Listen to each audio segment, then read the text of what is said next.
কি তুই আরো দেখলে আজ গমটা পট্টা করে তো বাজারে গেলে তো তুই কাপড় দোকানে ঢুকলে ওই বেড়ারে ভাইয়া দাম কত একটু কমাইলো না আর তুই আনলো তো কোনো মানে যাইতে এত বড় ঘুমটা তো কিনলে তুই এখানে বন্ডা মেয়ে আনলো কিনলে কর তুই আর কাছে বালা সাজর কেন ইসলামে কইছে জামাই সামনে আলে সাজি গুজি ভাবে সুন্দর ভাবে উপস্থাপন করবার লাই আর তুই আজ সামনে আলে ঘুমটা দিয়ে আইও বুঝলাম না তুই কি কোনো পরকিয়া করন নি চাইও এমন কিছু করিও না যে তোর কারণে আই ওই আখেরাতে আবার ধরা খাইতো ওই আর তোর লাগে মোটা একটা মনো উনা রাগ করিও না এত কথা কিনলে করছি না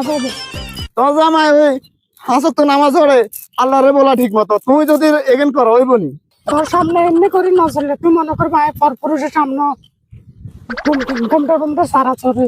তুমি যদি পরপুরুষের সামনে গোমটা দিয়ে চলতে তো পাশের বাড়ির কুদ্দুচ্ছ গলে বাজারে গেলে আরে কেনে কয় ওই অতার বই কে সুন্দর চুল এত বড় বড় ওই যে লিপস্টিক নিয়ে তুই এনে লাগাই এখানে কোনদিন কো চাই কি এমনি সুন্দর নয় তো তুই সুন্দর ভেতরা কেনে দেখছি আসল কি এমনি লম্বা নয়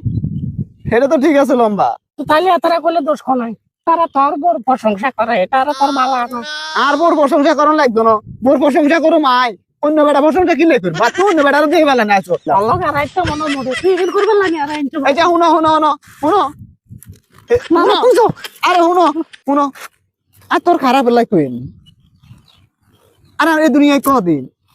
অল্প কদিন বাঁচুম এরপরে তুমি তো আখেরাতে এনে দিয়ে হইব তো দিয়ে হইলে এনে আঙ্গুর সুখের সংসারের দরকার আছে না ইয়ালাই তারপর দাদি চলিয়ে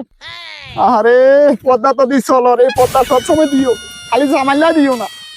সব বারো লোকলা দিও সব সময় দেবো আচ্ছা ঠিক আছে তো চলো আরো